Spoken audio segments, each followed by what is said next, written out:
So, good morning, good evening, good afternoon, good day. All depends on when you're watching this show, right? Um, Want to present the USFL presents another episode of the Owner's Box. My hosts, myself, Gates, and Ty, the host, episode 45.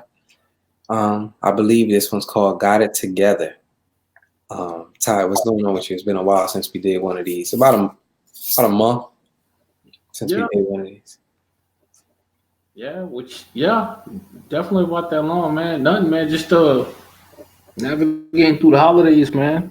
You know, same as everybody else, man. Hope everybody had a good New Year and a good holiday, man. Yeah, for sure. Man, last time we talked, man, it was like early in the season. Now we're like at the end of the season. The last, what I like to call fourth quarter. We break every, 4 weeks up until fourth quarter of this year. Give me your report cards for of this season for people if you can. In what regard? Like what specific are you looking for? Just like, for example, just this season, as we approach this fourth quarter, who's impressed you? Who's been playing good ball? I know we have some undefeateds and things like that. So I guess let's start with the undefeateds. Well, you know what? I can do a report card now knowing what you're asking for. We can definitely tell when in season 4. There are definitely some folks that have hit their groove. Like you said, 3 undefeated teams. The Rams, which I know that's why he's been pushing for an owner's box. But the Rams has been balling. You are undefeated. You've been balling. And Cletus, quiet as hell in the chat and quiet periodly, he's also undefeated. So to have 3 undefeated teams this late in the season, I don't think we've ever had that. We may have had 2. We definitely had 1, but I don't know if we had 3 this far into the season. So Bears, Boone picked up kind of where he left off. Lost a tough one yesterday to Cletus, but he kind of picked right off where he left off yesterday, coming off a Super Bowl. Candy, you would never even know that he had cap issues and he doesn't have Melvin Gordon because Austin Eckler is looking like Melvin Gordon. He's 10-2 quietly. The Bucks are quiet 9-3. Skills hasn't been super active in the chat. He's dropped one there and there, but he's still right there. I'm there at 10-3. Don Joe quietly is right there at 9-3. Kurt has made a commitment to playing his games. He's there at 9-4. And Bill, the 2 big surprises, I would say, the 3 big surprises, 2 of them in the AFC, the Steelers. Right. I don't think there's any more organized chaos. I think it's strictly organization. His QB is balling. Smith-Schuster's leading the league. He's 8-4. Quiet as is kept. The Jaguars, your division. Hey, I played him not too long ago, got smacked. He played you and gave you all you can handle. He's sitting there on the outside looking in at 8-5. So you have the Niners. He's on a bit of a skid, but he's still there. You have the Browns. Paya 8-5. He's hit and miss on playing his games. And then you have the Eagles kind of on the outside looking in at 7-6. So it's kind of what I'm looking at and seeing now between both conferences. You? No, I think you hit it right on the nose. For me, I think the cool thing is to see the Rams being undefeated. Him just improving year by year so far. Especially after we have him on the show and talking to him, then he's like changed his game around a lot. I feel like Cletus might be single. I know I haven't heard from him. That's why you haven't heard from him, because he coupled up. Oh, okay. He's back to being undefeated. It was the first 2 or 3 seasons. I thought he was in love. He was kind of under the radar, but he seems got his rhythm back now. So I didn't know if he had broke up with his lady and just dove back into Madden, but he's looking like his old self.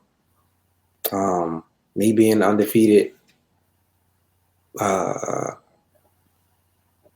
still have you and Paya left. I have Truck if he doesn't duck me.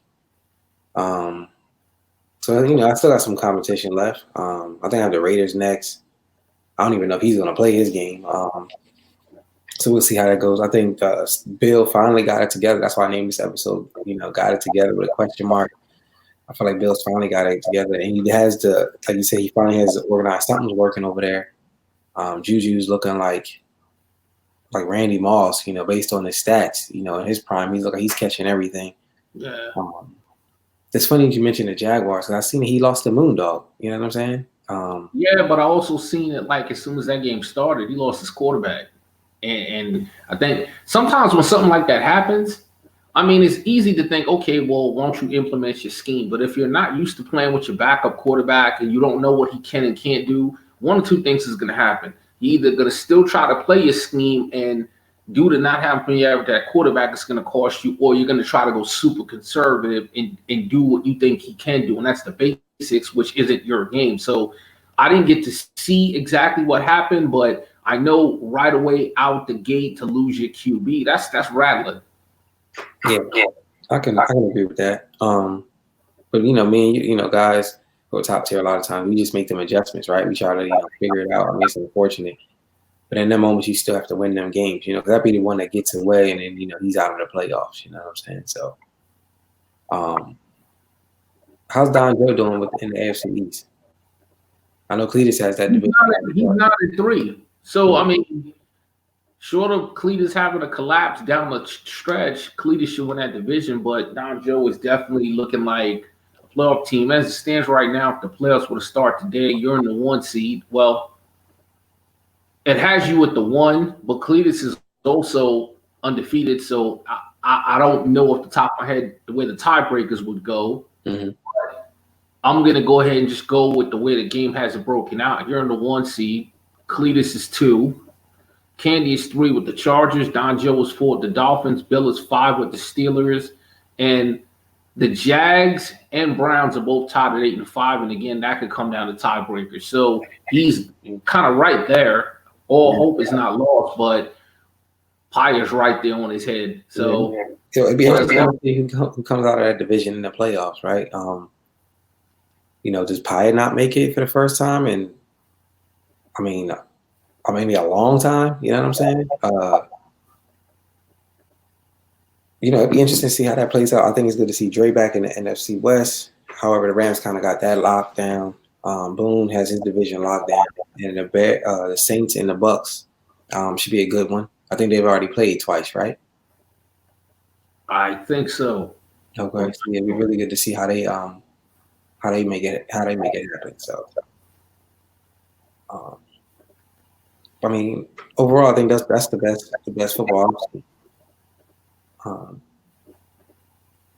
What have you noticed? Any moves been made this season as far as trades? I feel like the trade is. There was some moves made early on, but nothing. Yeah, I can't think of any that one trade that kind of really tilted the landscape and got somebody. Well, actually, I'm gonna take that back. You know what? I think my trades made a world of difference. Bringing over to New York. It's really opened up things for me on offense. It's allowed me to play a certain way, because before, when I had Saquon and Ingram and Westbrook, you had to play me a certain way. But just having Odell out there in the periphery, he's top 5 in the league. You got to respect him. It opens up things for Saquon. So I think that trade that I made early in the season for Odell is paying dividends. Yeah. What's your record right now? I'm 10-3. And you're top of your division, right? Yeah. I don't see nobody close to you in that division, right? Mo is in second at 7-6. But based on how the NFC plays, that's not gonna make. He's unless some teams melt down, I don't think he's gonna make the playoffs. It's good. It's good to see that 10-6 might not get you in the playoffs. I feel like that makes it very competitive. Yeah. In the league, it makes it extremely, extremely competitive. How do you feel like who's going to finish out strong these last 3 weeks? Well, one of the things that I kind of noticed, I haven't looked at everybody's schedule, but a lot of the playoff teams all have each other down these stretches. And that causes a few different issues.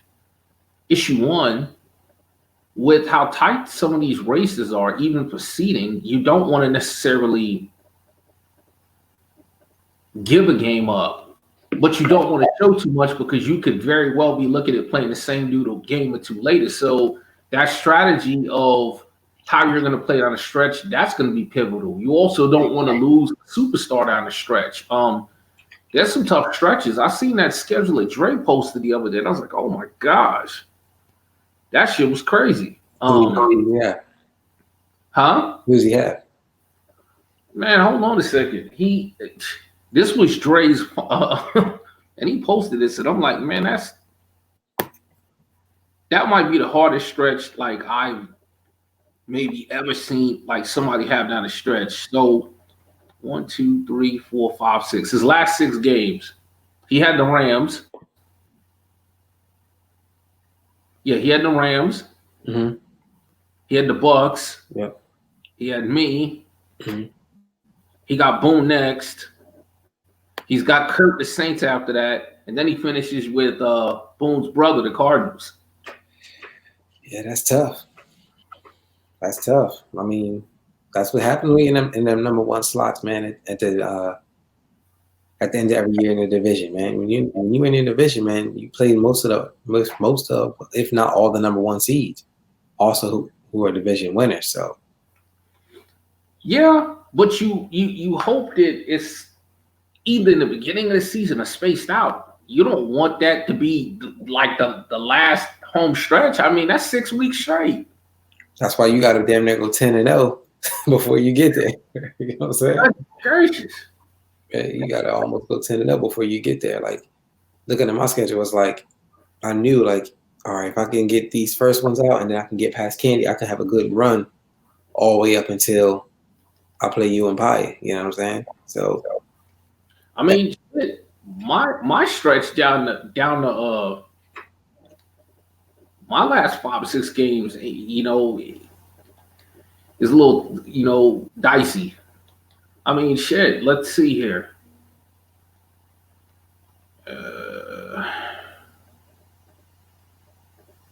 These last 4, I had Dre today.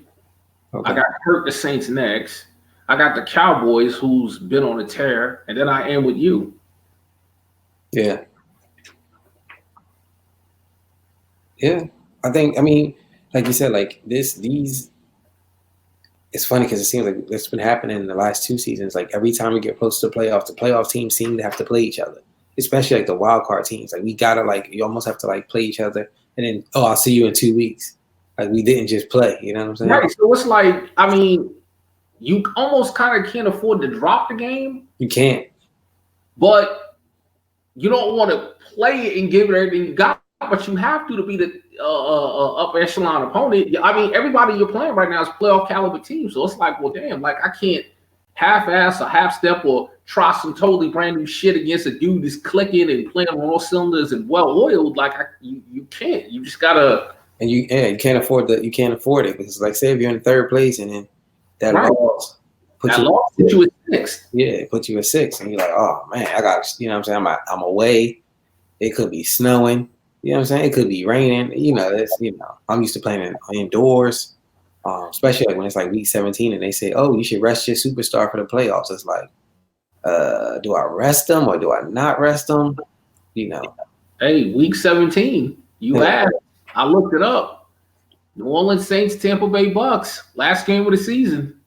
Yeah, I think that division comes down to that game, right? That's like, well, it's like I said, man. It's dicey, man. Yeah, it's that, and right, and so they played that last game of the season, and then I wish we could have seen the day, but I already seen Bill post in the chat that it's going to be a sim. Steelers and Bucks were supposed to play today, but they couldn't link up. I thought that would have been a nice little test for Bill. Yeah, it's a fair sim. Yeah, that's tough, man. I mean, again, like I took a fair sim to set the tone, and it cost me Clowney for 8 weeks. You know what I'm saying? Like he's done for the season.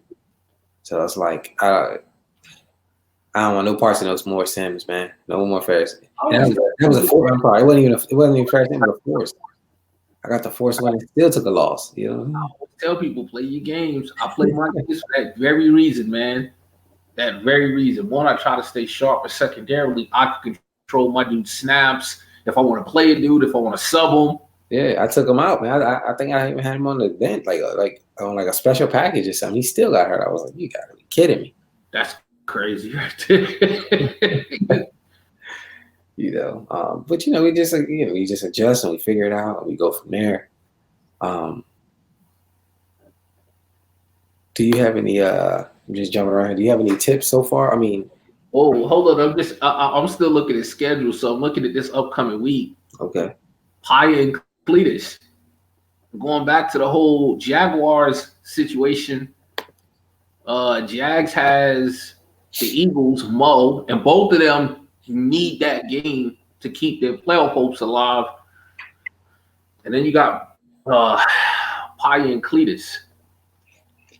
You got Rams and Cowboys. Don't sleep on them reinvigorated Cowboys, although Rams is rolling. It's funny. It's funny you say that. It's like I play Moondog, right? I'll win. I mean, he has improved a little bit. And it's like he plays Jacksonville and he blows them out. And then he plays somebody else, he loses badly. Then he comes right back and blows somebody else out. I'm like, yo. But that's why you can't sleep with him. Hey, look at next week got some games right there, man. So I told you about that one. Here's another one, man. Chargers and Dolphins. Don Joe and Candy. Right after that, Boone against Dre. Bears and Niners. Right.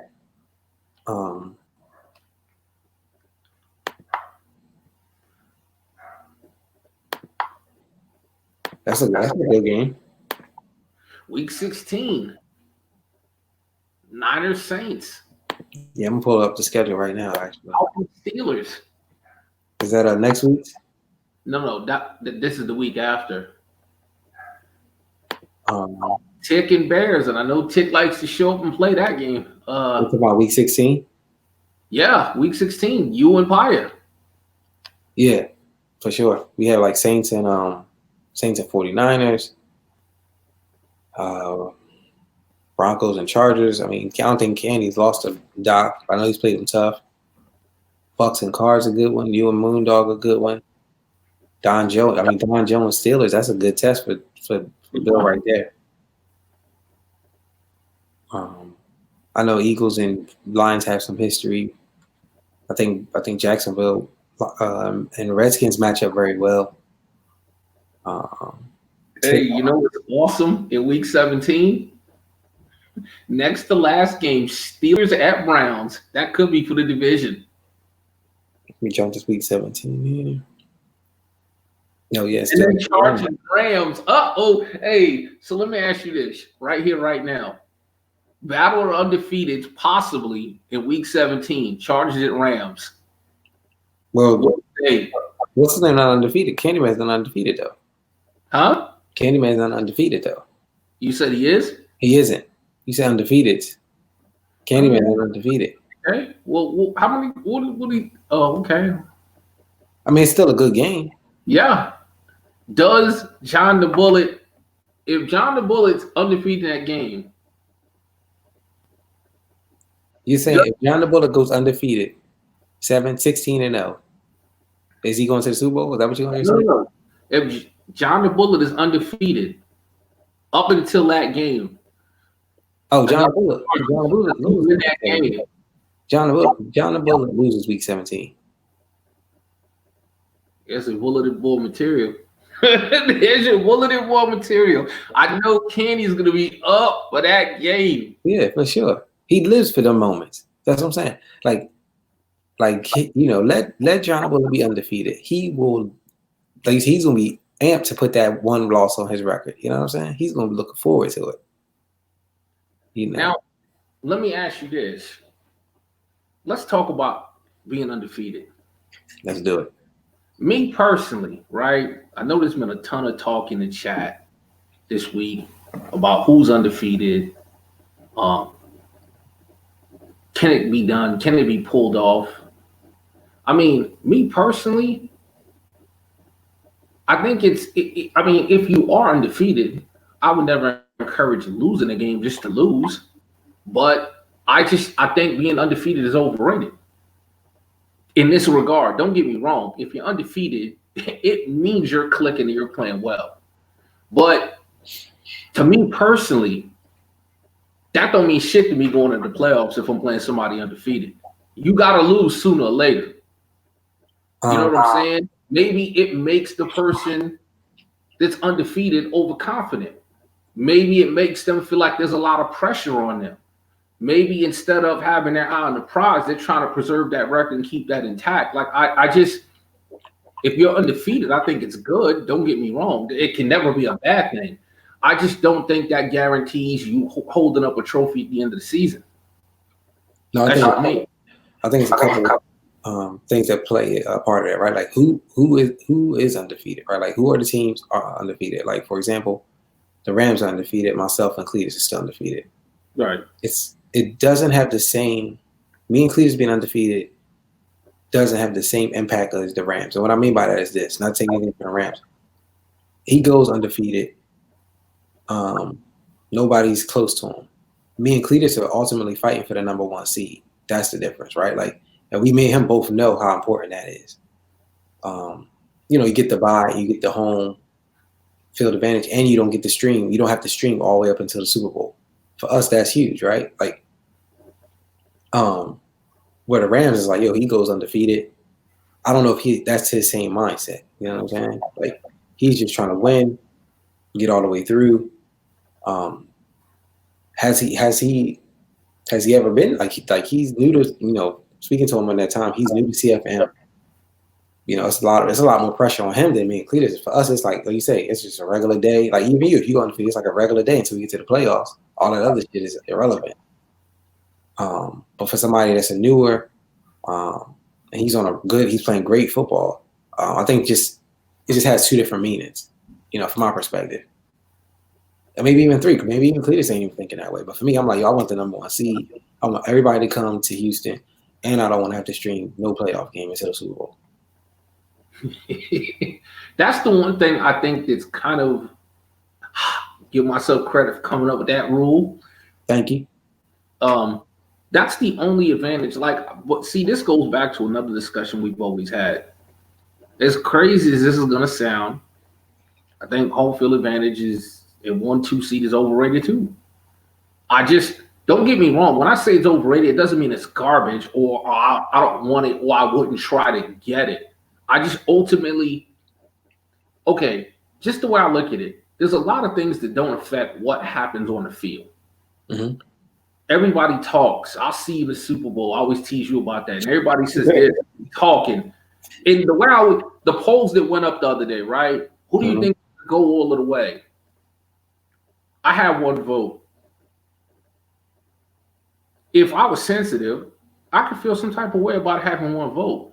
But my mindset is, why do I care if I get any votes at all? I don't care if nobody voted for me, because when my game starts, my opponent has 0 and I have 0. None of that talking nobody does in the chat, none of those polls, they don't affect shit on my field. Yeah. It's all about me. It's about what I do. It's about how I execute. It's about the game plan I call. So I block out all that white noise. I don't pay attention to none of that shit. I don't care who's rocking with me, who's not rocking with me, who picks against me, who thinks I can, who thinks I can't. I don't care who's undefeated. I don't care who's got the 1 seed. You got to go on the field. I got to go on the field. Whether it's in New York, whether it's in Texas, in Houston, whether it's in San Diego, whether it's in the Jets, it don't matter. Mm-hmm. None of that has anything to do with who's going to win the game. Now, the 1 vote, did you vote yourself?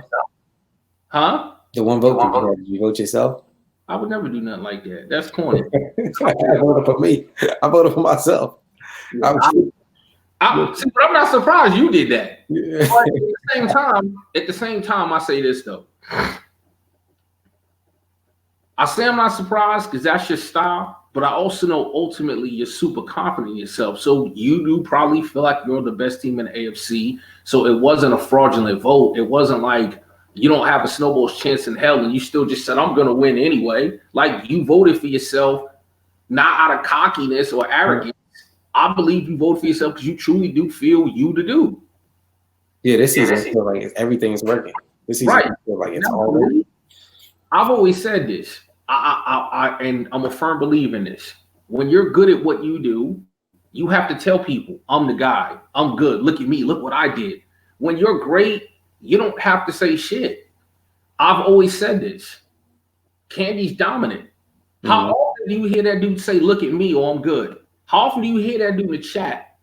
All of the bowls throughout all the years Cletus has won. When has anybody ever heard Cletus say, I'm good? I'm going to be the man. I'm going to the Super Bowl. I'm nothing. Mm-hmm. So I'm kind of more in that vein in terms of, you used to say something all the time that used to be my favorite. You stopped saying it. You didn't talk. You just said, I see you on the field. Yeah, see you on the field. That's it. Straight up. You said that somebody's ass got whooped. That's kind of my mentality. I see you on the field. Like nobody's winning any trophies in the offseason. No free agent moves, no trades. Nobody's winning shit there. Nobody's winning shit in the regular season. I see whoever I got to see on the field. If I'm playing good. It's funny because after I did the poll, I was like, I put up there, like I was shocked that I had won that. And I'm like, I mean, because to me, it's like, we always use the boxing analogy. Until you beat the champ, he the champ. Like, so for me, it's still Candy until he's dethroned. You know what I'm saying? He went back to back. Like, okay, hold on a second. You saying that? Who did you just say you voted for? Me, because I got to speak that. I'm all about speaking into existence. Feel that way, because for me, I try to manifest it, right? If I believe it and I manifest, I speak it into existence. That's that's my whole thing all the time. So that was just for me, like who the best team in the AFC? Me, because I'm just trying to speak that into existence. That's why I say, like, when I say to people like, yo, I see you in the Super Bowl, I'm trying to speak that into existence. I'm trying to manifest that, right? Yeah. But I still have to deal with reality. And reality is, until the man is beat, he's still the man. I think definitely. I am old school, and I do kind of believe in that too. But I also feel sometimes like I can see. What's that old adage too? The squeaky wheel gets the grease. You'll let anybody with their ear side know you won the Super Bowl or you're the dude. Candy doesn't. So I think a lot of times in situations like that. That's number one. Number two, Candy's content to win 20-10. You got to put up 60. So between him being quiet and him just winning and you being more verbose and posting these ginormous scores, the average person looking at that is going to say, hey, man, like that dude ain't to be trifled with. And honestly, I don't have a problem with you getting the amount of votes you have because I feel like your player on the field has earned that respect. I feel like you've been dominant. Like it's hard to bet against, the way you've been playing. Yeah, I mean, it's funny because I feel like a lot of guys have been playing like that. Like Cletus is playing good ball, Candy playing good ball, Don Jones playing good ball, Paya playing good ball on the AFC side. You know what I'm saying? You, Boone, Bucks, Dre, so many guys playing good ball. Like it's super competitive, and we're normally this time of year it's like I done fell off. A lot of people done disappeared. You know what I'm saying? We like year 4. You know what I'm saying? We got like still 31 strong and 31 still competing. Well, I'll tell you, man, it's funny you say that because I was thinking too. I'm like, man, is Strong played a game in like 2 seasons? Man? What the hell is happening right there? I was 30 strong. About 30. I mean, even Crack been on the. That's another one. Hey, and it's funny because every time you hit Strong up, that dude's moving. Yeah. That dude so much. I tip my hat off to guys like Set the Tone who've been, unfortunately just been getting, the bad end of the stick, going 2-11, 1 and something. And, he's still coming out trying every week. You know what I'm saying? He does, because when you watch him play, it's not like he's, surrendering and he ain't folded the tent. Like he's still trying to play to the best of his ability. Yeah, even though his record isn't the best. It's been super quiet in your division since Truck is quiet in the shadows, and Mo's doing whatever he's doing. I feel like the Lions too. Like I'm coming back. Took a couple losses. He went back to 2K. You know what I'm saying? It's tough when it's like competitive. All the time. You know what I'm saying? Like they now get to see what it's like when everybody's locked in their rhythms, like you said, like year 4, everybody's locked in. Like, but that's why and this is not me saying anything to anybody because I tend to get in trouble. This is to nobody in particular, but that's why every single year I say the same thing in season 1. And I'm going to say it in 21, and I'm going to say it in 22, and I'm going to say, because the same thing happens. Somebody comes out the gate hot. They think they got they didn't solve the Rubik's Cube. They think they in the Matrix. And I'm like, it's season 1, man. Like if I won a Super Bowl season 1, I'm going to be happy. Don't get me wrong. Winning a bowl is winning a bowl, but at the end of the day, it don't carry the same weight as season 3 and on. That's when everybody then figured out the game, then got their team where they want. Like you said, it's a marathon. It's not a sprint. It's damn, I got life going on, but I still got to get this game in. Damn, I got a tough opponent. I got to lock in. Like, to me, that's when you separate the men from the boys. Everybody can talk all the shit they want in season 1. I need to see what people are doing in season 3, 4, 5, 6. Yeah. I mean, because it's different now. Like, it's think about what we said about Bill. If you looked at Bill's season 1 through 3, shit was horrific. Yeah. But he didn't stack all of them high draft picks. He kept plugging away. He kept his head down. He kept labbing. He kept practicing. The dude's knocking on the door right now. Yeah. When everybody's locked and loaded. Yeah, he might make the playoffs. Might win a division. You know what I'm saying? Hey, Jacksonville's firing all cylinders. Vikings, C-Dub. He's had some impressive wins. Mm-hmm. Like, Moondog's coming on. Like there's definitely. I mean, John the Bullet, like you said, taking that away from that man. That man every season barely lost out in the div. Didn't hang his head, didn't pout, just tweaked this shit, and he kept coming, and he kept coming, and he kept coming. Yeah. Andrew Luck, he ain't stopped since. Yeah. You know what I'm saying? It's very interesting. It's very interesting. I mean, and Bill's success shows, like, this consistency we talk about, right? And just I think when he spoke about the other day, like, the thing I like about Bill's success is the fact that he has got them high draft picks. He got some moves in free agency, and that concept works, right? Because, like, when you have a bad record and you do have them picks, if you use them right, in a year or two, you can be turned around and win the division and possibly make the playoffs. Well, listen to something me and you have debated a few times because you wasn't a fan of it, and I'm like, and you, in your defense, you had very valid points. Mm-hmm. Bill's the one of the success stories, but you're right. There are a few other teams that have a fair amount of talent and nothing's transpired. But you're right. If the system's used right, it does work. Yeah, if it's used right, yeah, it works. Yeah. But if not, then you get guys like myself griping, like, yo, trade me. You know what I'm saying? Because, it's funny because I think we spoke about it before. It seems like only the top tier guys only trade with each other because the lower tier guys just won't trade with us. You know what I'm saying? Well, you hit that on the head. If you remember, we had a nice discussion about that last on this box, and I said the logic behind that, you're right. There's a lot of people that are flat out tell you straight out the gate, I'm just not going to trade with you. Why? Like, what you need? Nothing. It's you. I'm just not trading with you. And I feel like, I've always had the same mentality. Even, to be honest, even trading in division, a lot of people won't trade somebody in division. I disagree. Because, again, my focus is different than everybody else's, I guess. I'm concerned about the New York Giants. I trade with Truck. Oh, but you helping him get stronger. Okay, but he's losing something, so he's getting weaker too, and I'm also getting stronger. I need to focus on what I'm doing here. I'll trade with Mo. I'll trade with Dallas. Yeah. I don't care. Yeah. I mean, it's funny. I thought Moondog, man, would have had a crazy defense. Not saying he doesn't, but he has like Bosa, Lawrence, and two other like defensive tackles and ends. He drafted like 6 ends or something this season. I just knew he was going to come out firing on all sides, at least defensively. Yeah. And Lawrence at the time was getting 30 sacks by itself. So I'm like, yo, if Lawrence gets 30 sacks, and Bosa gets 20. One of the stories, I guess, in that game against Jacksonville, Joey Bosa had 9 sacks. I'm dead ass serious. 9 sacks. Yeah. It's like, yo, but that's Like what that's somebody's whole season. yeah, that's crazy.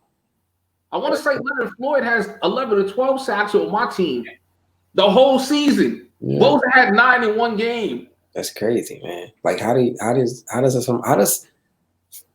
somebody like a Moondog turn it around like Bill has, or like a Ravens has, or a Jacksonville has? Well, I'm gonna tell you what we need to do, right? The best thing we need to do, we did this one time with Sean and it was pretty cool. We need to get one of them dudes on the show. Real talk. Ravens, Moondog, Jacksonville, Bill, and ask him firsthand. You think that helps? I mean, yeah. Well, think about this, right? You get somebody that hasn't been playing good football, that's turned it around, and they're doing something right. There's a lot of people in the league that could find inspiration behind that. I go, man, if that dude can do it, why can't I? Hey, here's what this dude did to get better. Why can't I do that? Yeah. I mean, I wonder if people are like, I know, do they ever go back? You know, you talk about sometimes, do they ever get a chance to just go back and watch their games? Like, if not, I'm not saying you have to watch every game, but have you ever, like, if they ever just watched just one, like the one that they lost, it was like a tough one, or one that they lost and like blown out, like you can really see, like, oh man, I don't know why I picked that play. Like, it just shows you so much of it, like how you can turn your game around for the next game and moving forward. I'll tell you something else too. Like a lot of people, tease Cletus about it. I used to do it a lot. I really haven't this year. But there's something to be said for watching your opponent's game tape too. Yeah. You're going to play Gates, right? It ain't the worst thing in the world to see what he's doing. The man's undefeated for a reason. What is he doing? Yeah. Right? Because one thing about Madden is a game of tendencies above all else.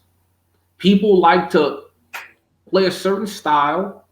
When it's third and long, they got a certain play on offense they want to run. When it's third and long, there's a certain defense they like to run. When they want to stop the run, they're going to come out of a certain set. When they want to stop the pass, they're going to come out of a certain set. If they run a blitz, there's a certain blitz they like to run.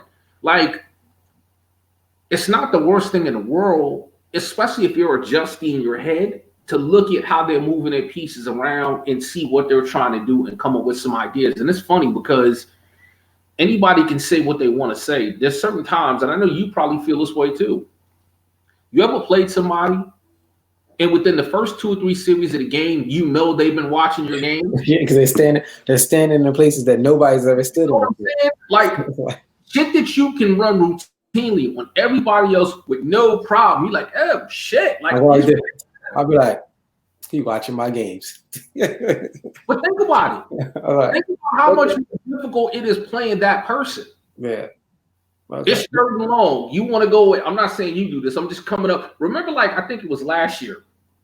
I want to say it was out of Trey Watt flex. Third and long. Everybody broke out that PA out bullshit where, like, the dude in the slot ran like a long post. The 2 dudes ran out routes.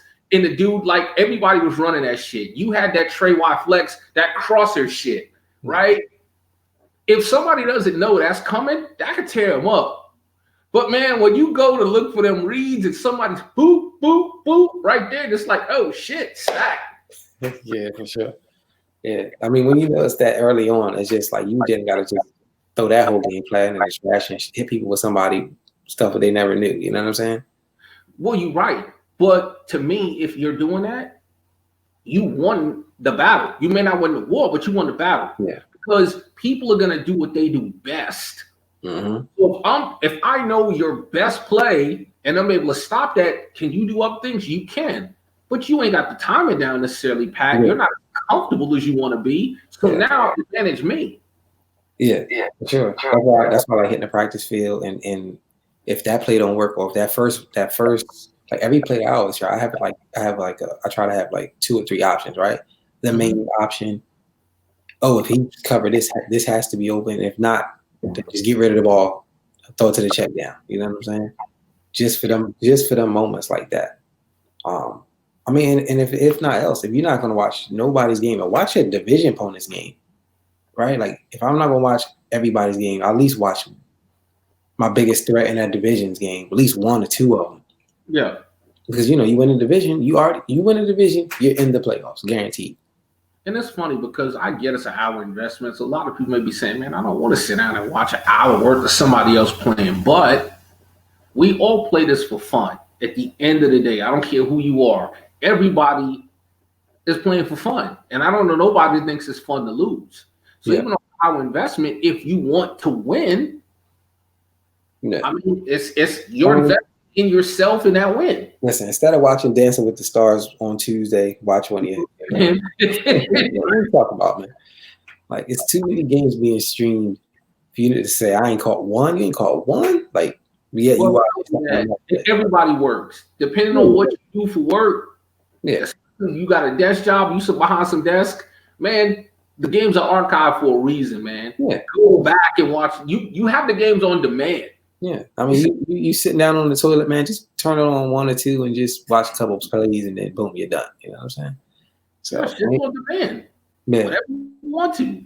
Yeah. I mean, it helps. I mean, it helps. Sheet, man, crack that phone up instead of counting sheet, man, and hey, man, let me check this game out. Right. I mean, because you're right, it helps, right? Like, I think a lot of it is to be honest, is tendencies, man. I mean, you're so on point with that. It's tendencies, right? It's like even during the game, it's like for me, it's like the first, second quarter, I'm just feeling things out. Oh, he's been beating me with that corner route all day. Okay. Keep beating me with the corner route. Because when I know you need it on like that crucial third or fourth down, that's when you say, like, I just run right over there. Like, nope, no corner route. You know what I'm saying? That's why I call my favorite tactic to do. And I always talk about this. There's things I can live with and there's things I can't live with. Like, you're right. I'll give you a perfect example. Set the tone. Because I played him so much because we're in the UG, we're in the same division. So we just play each other constantly. There's this post play he likes to run where a dude's running like kind of it's like an in route, but it goes up a little higher, and then there's a dude on a weird angle above him. Out of the strong post. Yeah, so I'll let him get that. And then when it's like crucial and I need to get it, Yeah. I've been waiting for that shit because you're gonna go to it because you're overconfident now because you think you've been getting it in. Yeah, I'm gonna let you have it. But when I need it, I'm gonna take it. Yeah, when I need it, you can be getting it all day. Keep getting it. I'm even act like I missed it on purpose one or two times. Oh man, I missed it. Because it's all a setup, right? It's all a setup. Because like you said, when I need it, I'm gonna go get it. But you learn that, right? You notice that from sometimes catching his games or playing, like you say, playing him all the time. Yeah. It's just those little things can really turn your season around, turn anybody's season around. Well, and while we on this topic, and I kind of just touched on it, but I can't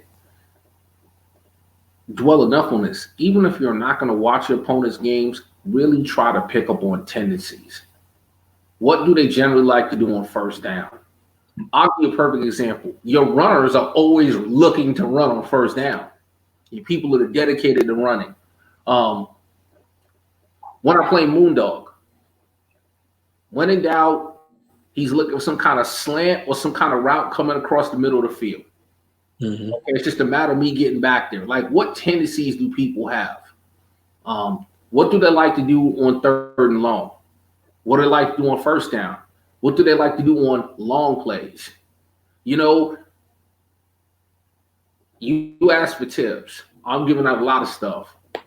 One of the things I like to do, and I don't know if a lot of people really look at this, when a week advances and it shows you who your opponent is and you go on a training, tells you everything. On the left breakdown of what the percentages are of what they do. So I really look at that. Me too. Because that don't lie, right? It says it. You run 60% of the time, you pass. Yeah. You're right. They run 60% of the time, they pass 40. When they run, it's an ISO run, it's a halfback dive, it's an inside zone. What is that telling me? Hey, man, I need to stiffen up my run defense on the interior. When they pass, screen is 30%, spot is 40%, Texas is 12%. Hey, man, at the end of the day, I need to really watch the inside run, and I probably need to look at a lot of cover two, Mm-hmm. hard flatting, preferably, because maybe they're running a lot of RPOs. Maybe they're just running a lot of screens. Like Mo loves busting me with screens, and they always get me because he runs them. Him and Boone, and I give them both credit. They do it at the craziest time. It'll be like 3rd and 18. And man, brother, I'm salivating. 3rd and 18. Yeah. I'm sending the dogs, and they drop back and toss that little screen to the side. And I'm like, son of a bitch. I watch their little guy get behind the wall of lockers. Yeah, opens up. Seal my dude off. I'm like, man, this is about to convert a 3rd and 18 off this punk ass screen. Right. Now, I was funny because I was going to say the same thing, right? I look at that, and it tells you the same thing on defense, right? It says like they run cover 3 on defense, 40, whatever, cover 2, man blitz, cover 6. It's like, well, offensively, we'll pick whatever they run in the most of, right? It's like he runs cover 3, boom, goal cover 3, whatever I got the gold medal in. Same thing on with the defense. And what I also do sometimes too is like I'll look at the week before, like I'll go to the box score of my opponent with a week before and look at the stats. It tells you everything. Like the quarterback only passed the ball 10 times. Okay. But the running back had 20 attempts. And then it's like, well, he's run heavy. And then when he passes the ball, who has the most reception? It's like, see, what I do that's similar to that, I won't look at the last week because they might have tweaked their thing. I like to look at like in the stats section where it gives you the stats for all your guys. I like to go and look at the stats of the team I'm playing, right? Who's their big reception dude? Perfect example. I play Eagles a lot. His main dude is Zach Ertz. That's who's got the majority of his receptions. So going back to noticing tendencies, if it's 3rd and long, or this dude's in trouble, or he needs a first or needs to get bailed out, Simon says he's going to Zach Ertz. right. I don't even got to watch no games. I just need to know where Zach Ertz is at when he really needs a play. Yeah. So all of these little subtle, simple things, they don't actually take a lot of time. But if you think about it, like you can use that to your advantage to give you a jump on shit without necessarily having to sit there and watch an hour worth of shit. Yeah. That's the quick way to do it. That's the quick way. That's the cheat sheet way I do it. Like the stats. I look at the stats and I tell him like, oh, he has 8 receivers, but on like remember like we looked at Bill stats like Juju has 2,000 yards. It's like week 13. It's like, bro, okay. So now when anybody playing Bill, stick the guy, like stick Juju, and then it's crazy because if you manually pick that cornerback, a lot of times people won't throw to that guy because they're afraid to test your user depending on who you are. Yeah. I mean, there's so many little clues like that you can pick up on. I told you when Cowboys played Jags, Boza had 9 sacks. I got to play Cowboys in 2 games. You better betcha I'm going to do everything in my power to block Boza. I'm not saying D-Law is a slouch. He's dominant. But I'll be damned knowing the man just came off a 9-sack game if I'm not going to have some type of plan or quick pass or double team him, block him, something. Don't double team him or Lawrence because I feel like it feels like they have like some extra boost when you double team him for the simple fact if you double teaming them, like the guy on the side is too devastating. But the point I was making is just knowing that this guy's wrecking games going into that game, like you need to have a plan. And it's funny because we're giving out a lot of tips. I'll tell you another tip. Everybody has their own thing, right? When you play a team, they've got an X factor and it advances and it says your OC wants to talk to you about what you're going to do about Jadeveon Clowney. Mm-hmm. And it says disregard him, slow him down, neutralize him. I always pick the same thing. You ain't neutralizing that dude. Yeah, I pick slow him down. I always pick slow him down. You know what's funny?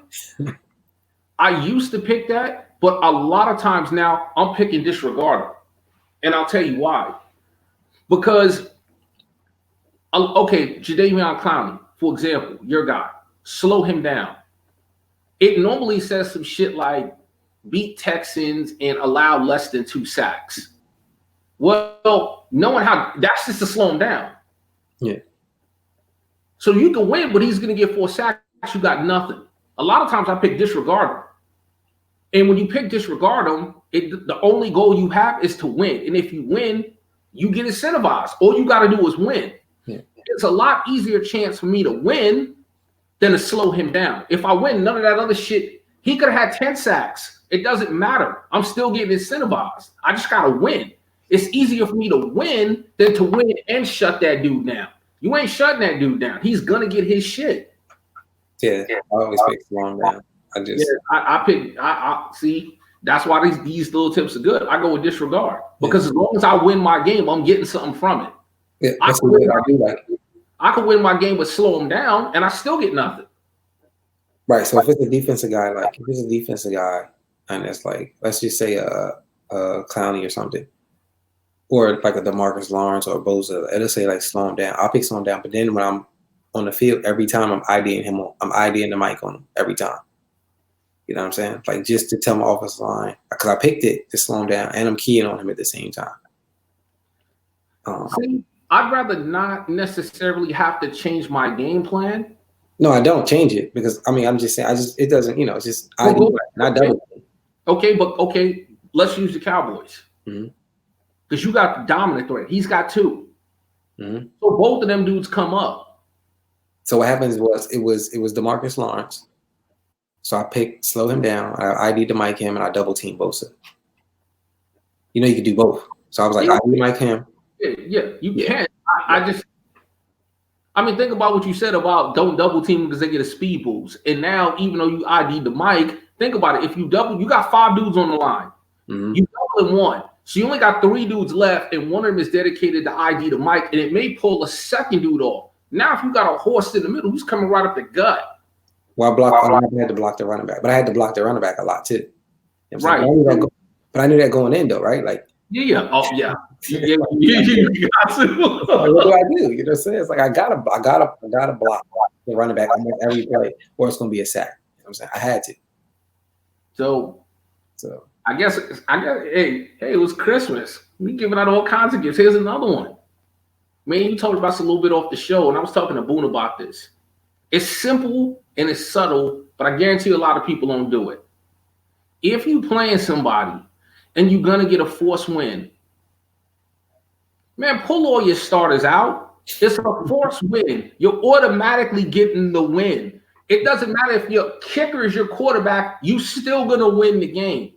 Yeah. Don't risk injuries and dumb shit. But the problem is people want to be greedy and they want stats and man, I don't give a damn about that, man. I need my dude healthy for right now, week 15 and week 16, man. Pull all your starters, man. Yeah. Let them back up. I did that. I did that, and Conley still got hurt. Like he must have got in the package. Well, and you look, that was an unfortunate situation. Right. But I'm saying, like, for the most part, if I'm getting a forced win against you, do I really need to have Odell and Saquon in the game? No, especially knowing that they get hurt. No. You know what I'm saying? Like, I'm going to win automatically. I can have Joe Smith in there, and I'm still going to win. So pull my dudes out. Yeah, for sure. Let me think of another one that I can probably give out. Another tip. I mean, we gave so many. I'm trying to think of. Do you have trouble with contracts this year, as far as like people turning down your contracts? No, but honestly, I didn't re-sign anybody except Daniel Jones.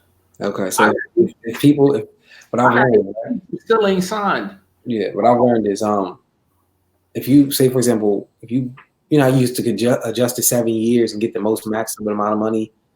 Whatever. I know that you can't really do that kind of this year, because if you try to go 7 years, it is a sweet spot though. It tells you, and it's like it'll go up, up, up, then it starts to go down, down, down. But so if you find that one sweet spot, but what I usually do is like I find that spot, and instead of offering them a shit ton of more money, I just move the cap, the signing bonus one, up like 2 or 3 numbers, and they accept the deal every time. You right. Signing bonus is a big deal this game. It's a real big thing. The other thing, as stupid as it's gonna sound, and I say stupid because I know there's a lot of people that's like, man, that's basic as hell. But I guarantee there's somebody out there not doing it. And keep that in mind with the tips. Your advanced players, your upper echelon guys, probably not telling them nothing they don't know.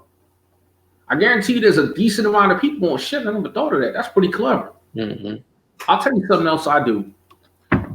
If I know, because you know who's going to sign next year. Say next year I needed to re-sign Saquon. Hey, all my practice points, I'm putting that toward the option to influence my halfback to re-sign. Like, use those options. Like, there's let me see something 1 second. You want the re-sign package? Yeah, and I'm gonna go to it right now because I can't remember what the okay. So right now, yeah, it's that re-sign package. Mm-hmm. Where after you win a game, you got points. It asks you if you want to put them towards your players' progression, if you want to put it toward free agency influence, which I never ever use that. I use that, right? If it's a guy that I really want and I see people bidding on him, I'll back out and put my coach points on that position, and then I go make my bid. And that's the purpose of tips. See, I never use it because I don't know. I obviously I use all of those points toward progressing my players, but once I brought in all of the stuff that gives the max points during practice, the second tree that I knocked out is all of the re-sign influence, all of the key positions.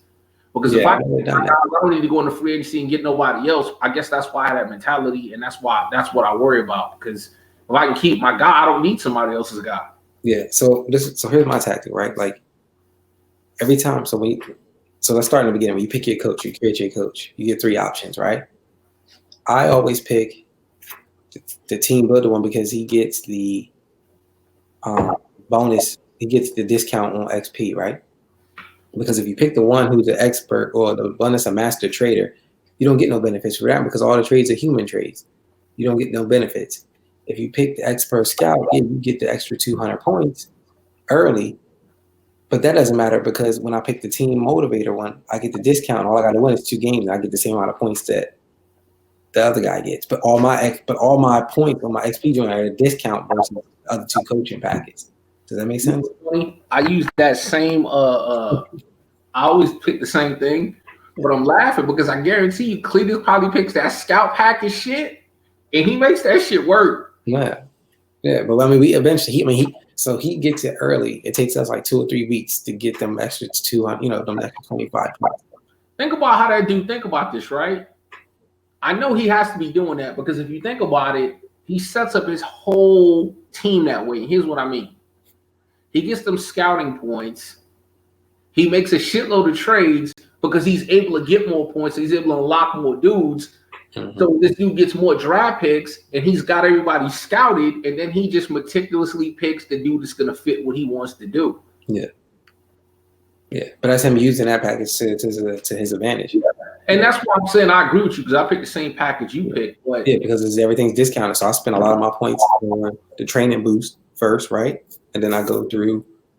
For me, I go to free agent. I just wait for somebody to target. Like if a receiver hits the market that I really want, I'll go buy that free agency package, and then I go make my bid on them because it gives you a favorable leverage. You know what I'm saying? Then you make your bid on somebody. So just more tips, man. I like that we're giving out some good stuff. I mean, that's cool. Yeah. I feel like it was more. Actually, I'm on the roll. Wow, man. Let me see, man. Hey, do we got any? I doubt anybody's still up. It's 12:44 in the East. Hold on a second. We got 4 people watching. I don't know if anybody's live on the comments. I know Kurt had put the thinking face up here to probably something we had said. Hey, man, tell Kurt, man, stop watching the show, man, because Kurt always be asking good questions, and then Kurt be taking that info and whooping people's asses, man. I don't like that shit. Yeah, I think he plays to the level of his competition sometimes. A lot of times, rather. He played the Bucks, beat the Bucks, and it comes right back and loses a game. Like, what? Like, did that take that much energy out of you? And things of that nature. So, and that always goes back to consistency.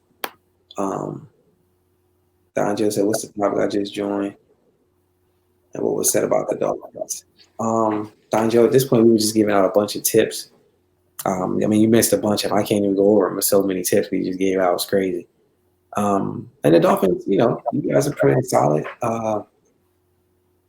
What was said about the Dolphins was more than likely Cletus is going to win that division. But we remarked on how well the Dolphins have been playing. Granted, UG is not USFL, but Dolphins just won a Super Bowl over there. He got a big win over here with Boone, so it's clear and apparent to me that he's really got his schemes down and what he's doing. So no matter where he's at in the playoffs, he's going to be a tough out. He's confident. He's playing good ball, and he's got his stuff ironed out. So, to be honest, and this goes back to what we said earlier, Gates, 1 through 6 on both sides of the ball, it ain't no gimmies. You know how sometimes there's years where it's like, man, this is where the one seeding does matter sometimes. Sometimes the competition is just not as dense. So if you have a certain seed, you like, man, cool, man. Yeah, I like that matchup. I want this seed because I want to play this person in playoffs. I probably got that. Man, last season and this season, Brett don't matter, man. Whatever way you go, whatever seed you are, you're gonna have to earn your shit. Yeah, you're gonna everybody could be a one and done type of scenario. It's a dog fight. The wild card games, if you're lucky, depending on who you might match up with, the wild card game, you might win, might blow it out. But after that shit's a dog fight. Like every possession counts, every snap, one snap at a time. I look at it because the game can change momentum. Changes. It's funny because you do it a lot. You still use the NCAA basketball momentum timeouts. You know what I'm saying? Like that shit cracks me up. It'd be like third quarter, you done burned 2 timeouts early. Like that shit. But you know what it is though? It's not even. It's funny because I had Boone ask me that once. It's I don't necessarily. Well, it's kind of for momentum, but it's not really for momentum. When you see me call quick timeouts, it's because I'm not in the right play or I don't have it set up the right way. And I learned the hard way. I started only doing that last year in 19. But in 18, 17, 16, my mentality was, man, that's one play, man. What's the worst thing that could happen? Boom. I got rocked. And sometimes that shit turned the game. Yeah. Like, if I'm playing you and I'm not set up right, and you got John Ross in the slot, and I'm playing a style of defense to where I feel you can go right up the seam and I don't have no answer for it, and I let it go, that's 7 points. Yeah, I'm going to call that timeout. Yeah. I like that tactic. You know what I'm saying? Once in a while, I tried. Like I've done that. Where it's like I should call timeout, and then boom, 7. It's like damn. Like your gut never lies to you, man. I feel like it's telling you, hey, man, like you looking and you like, hey, I see what he came out and I see what I'm at. I know what I'm at. I know what I am running and I know where it's weak. And I'm like, man, that's just not a good look, man. We call it, hey, click this shit, call that time out. Yeah, Don Joe said, it's a mental. You have to take a breather. That's true sometimes, but then sometimes, man, it's like, if case in point, Joe, I was up 14-0, right? I'm driving, and all of a sudden, you user strip my guy, change the momentum of the game. The very next play, I knew I was like, shouldn't call this play. I was like, he's probably gonna run it. Next thing he runs for 7. It's like, damn, 14-7. You know what I'm saying? And then that momentum changes the game around. Kurt had texted me and asked me, here, is it harder to stop an X factor running back or X factor receiver? I think, to be honest, it's really the abilities. What abilities does these X factors have? That's a good question. For me, hey, no, hold on, wait, time out. Hey, don't answer that question. Don't answer that question, bro. I know why he's asking that shit. Kurt, I want you to know that I know why you're asking that question. Because he plays you next. Yeah. And I got X Factor Odell, X Factor Saquon. Don't answer that shit. Slick Kurt. I mean, bastard. I won't tell. How about this? I'll answer the question. I won't tell him how to stop. Look. No, so I'm just gonna say. Question. Yeah, I was gonna say it just depends on the abilities, right? So let's take your two players, right? Saquon Barkley. Like I got the Giants in the UG. Yo, I did not know that man's abilities. You know, he has the evasive and the Can you apologize to me now? Because a couple of seasons ago, when I kept telling you how dope Saquon was, you kept shitting on him because you don't watch real football and Todd Gurley this. You named everybody else but him. You dismissed him. You didn't give him no kind of props. And I'm like, man, come on, bro. That's Saquon Barkley. Yeah, no, he's. I mean, my thing is the two things I don't like about that he has on Madden is the only covers on like medium hits, which I don't understand. And he gets hurt a lot. And I'm like, yo, is he like this in real life? Like, you know what I'm saying? Because if he's not, then the Madden is doing him a disservice. But other than that, I mean, he's amazing. So to answer your question, Kurt, which one is harder to stop? I think it's really based on the abilities. Like running backs who have like jukebox and arm bar are tremendously hard to stop. You know, you almost have to gang tackle them guys, you know, especially with the arm bar. It's like you can't even tackle up high. You got to tackle everything down low. Receivers like Odell. Odell's different because he has that catch the ball and doesn't lose the speed or whatever. And I think Pye used that to his advantage when he kept running them like jet sweeps. Like when you catch Odell on one of them like touch pass jet end around Jones, man, he like damn near teleports to the secondary. It's crazy. So it just really depends. Like, you know, post, you know, receivers with post, and you always, like, I always keep receivers on post if they have the post specialists. It's like, they're hard to stop. I mean, just really players with X factor abilities, period, are just hard to stop, especially on offense. They are. It's funny. I got a different answer than that. Okay. I think you need to understand this first and foremost. You need to ask yourself, what do you got to do to get the player out of the X factor? Forget the position, right?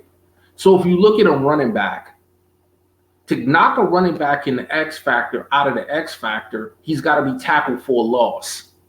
So you got to ask yourself, if that person's run heavy, do you have something in your arsenal you can use to knock them for a loss? Because you can knock them out the X factor that quick. The receivers, I think they can do bigger damage, but they can get knocked out the X factor quicker.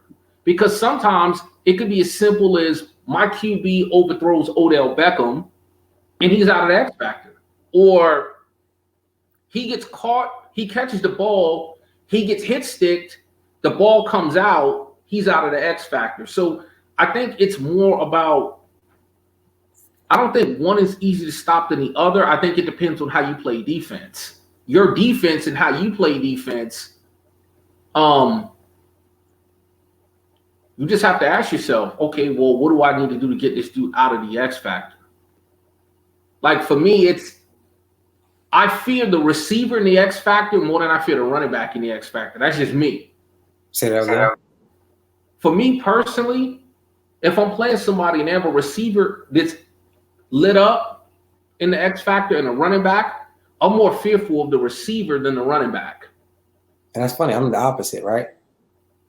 I mean, so to me, to be honest, I don't fear the X factor abilities. It's the superstar abilities for me. It's like the superstar abilities. That's what we're talking about with the X factor. That's okay. That's what we're talking about, the superstar abilities. But well, you know, X factor is like first one free, right? Like Barkley gets first one free. So when he has the X on him, the first guy misses. That's not more powerful to me than that evasive.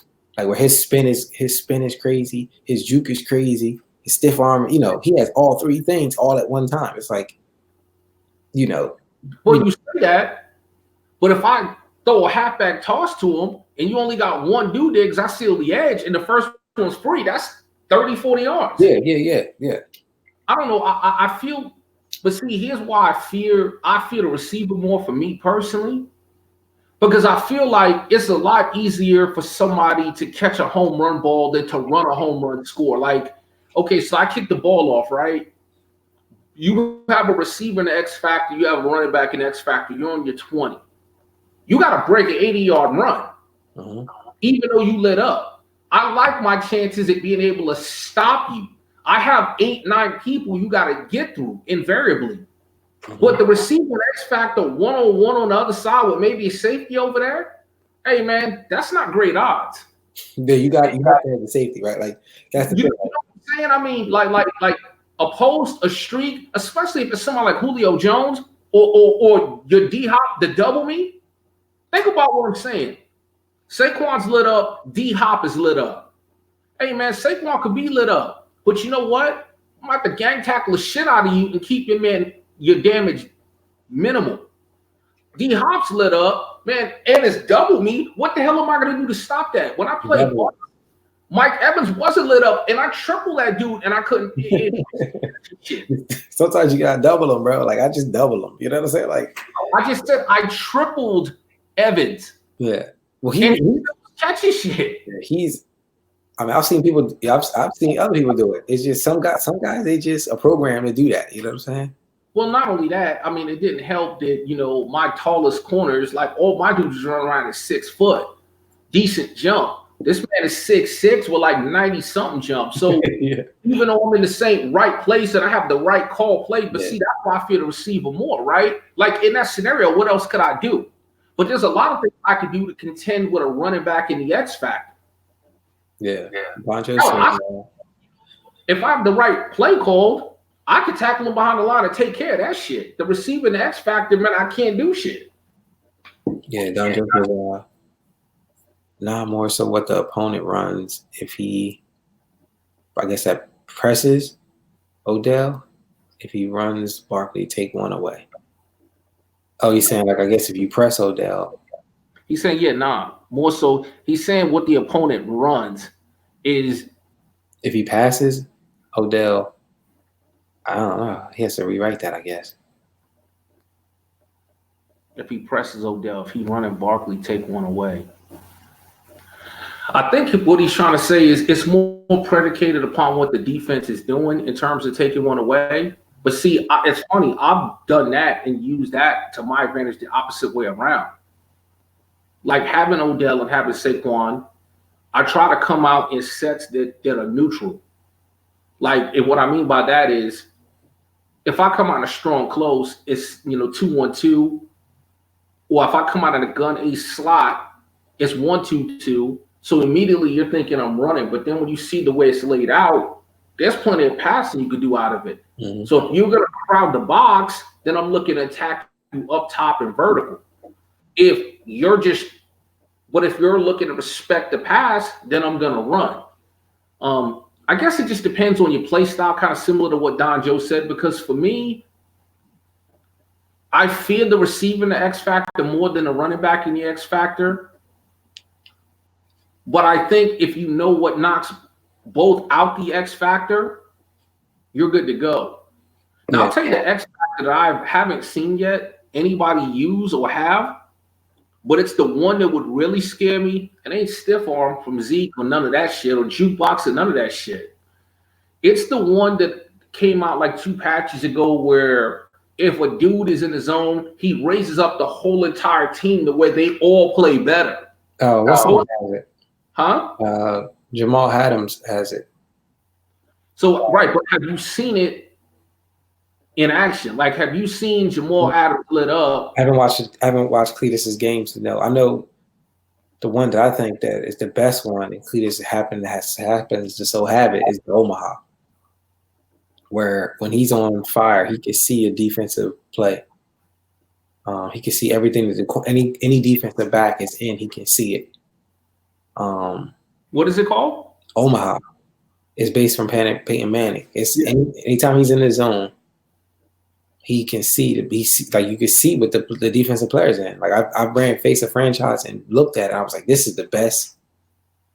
It's crazy. It's like what you're saying is if I'm in a cover 2, the quarterback literally sees all of the cover 2 zones and assignments. He sees exactly which defense you're playing, except for The linebackers and defensive linemen, he can't see them. But any linebackers and defensive linemen, anybody who's a DB or safety, he can see what they're in, whether it's man or zone. Hey, so let me ask you this though: if he can't see the linebackers and the D linemen, that's what you have to use. Zoned out all my linebackers, he can't see them yellow zones.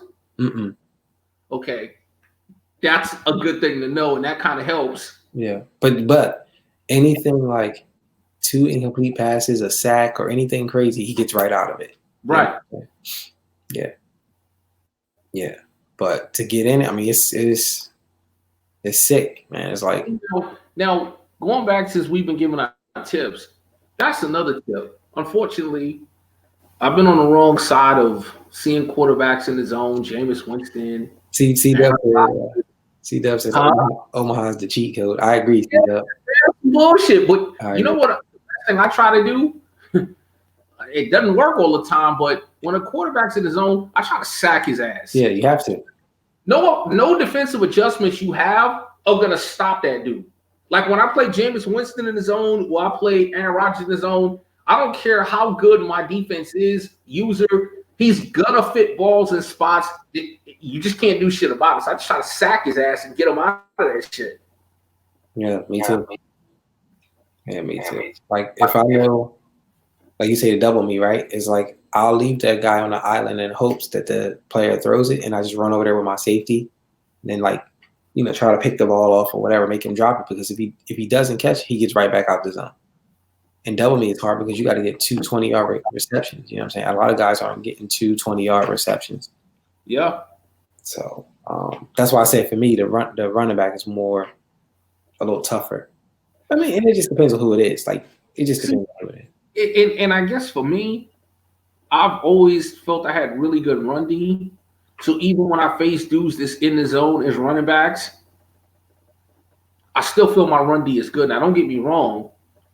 Their ability, I still could have the best run D to be in the right spot, and they could just shrug me off, shake me, step on me. But at least I can somewhat contend with it and do something about it. That damn wide receiver, that's a different ballgame. Now, the one I haven't seen, I know people have it.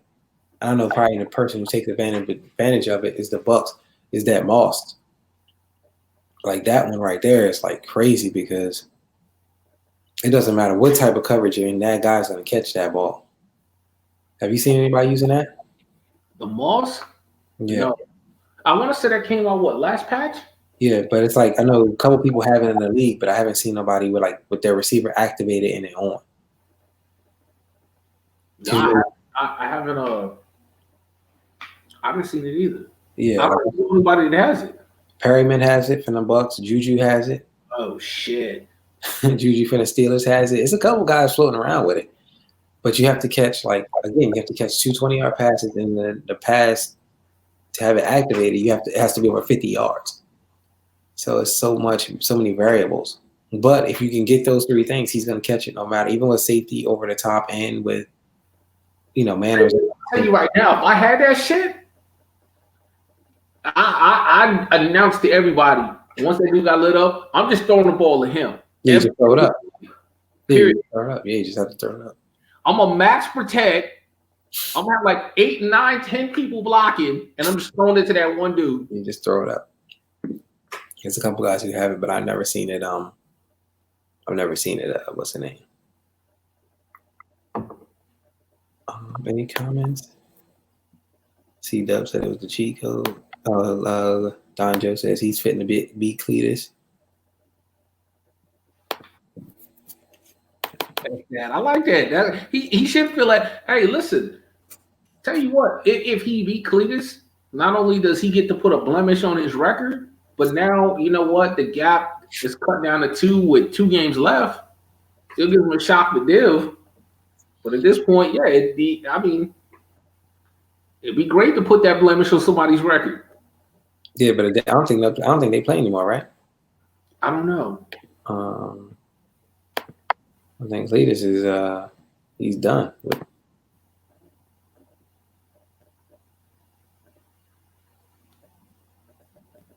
Yeah, he has the Browns, the Bengals, and the Bills. So Brown seems to be his only, unless Let's Prime could shock the league. I think he's gonna finish out three. These three strong. Pyatt has opportunity to beat him, but he doesn't have Odell. Pyatt doesn't seem to be like this. I don't know. I haven't played Pyatt. Well, we'll see. I have to play Pyatt in like 2 weeks, so we'll see what happens. No, but I know what you're gonna say, and I kind of noticed that too. Because he has now what I had before. Although I know he drafted, I want to say an X Factor rookie receiver. He did something like that, yeah. But it's hard, man. Like when you got that one dominant dude and everybody can key on that dude, it's hard because everybody's keying on that dude. But when you have a multitude of weapons, it changes the game. It's like you, right? When you had D Hop and Will Fuller, okay, let's really try to double up on D Hop. Will Fuller streak. Okay, well, shit. Let's cheat a little bit toward the speedster side. D Hop post. I mean, it's pick your poison. I mean, but that's the beauty of the game, right? Because it boils down to that chess match. It boils down to you trying to use your pieces in the best possible way in the defense, trying to take away them pieces or slow them down or limit them as much as they can. Yeah. No, it's funny because look, he talked about it, right? And look what he has. Look at the ability he has. Most. Who has that ability? The rookie guy that the rookie X Factor that how tall? 6'1"? 6'2". What's his jump? 94. Shit. What's his speed? 94, 95 acceleration. Whoa. Hold on. I'm about to look at this boy's stats because I haven't seen his name up on anything. You can look at it right now. His stats. 74 catches, 941 yards, 9 touchdowns. So yeah, that makes it interesting there.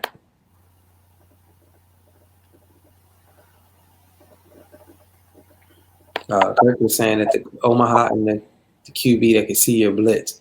That's the one that Russell Simmons has, that blitz radar. Yeah, the blitz radar.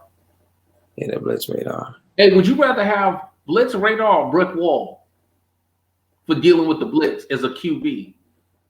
Give me I'll take the blitz. Let me see the blitz. Because I mean I like the evasive better. I like the evasive one better than brick wall. Or the one where the quarterback can evade the first tackle if it's a sack or something. Yeah. Damn, that is crazy. I'm looking at it. You're right. Fleming's leading his team in receptions. Mm-hmm. 74. That ain't nothing to sneeze at. But he's only averaging 12.7 a catch. He must be using Metcalf yours heavy lifting deep. Metcalf 95 is his long. Fleming is 63. Hold on here. Let me get Don Joe's requesting to be on here. Bring him on. It's Saturday night. Bring him on. See if he jumps in here.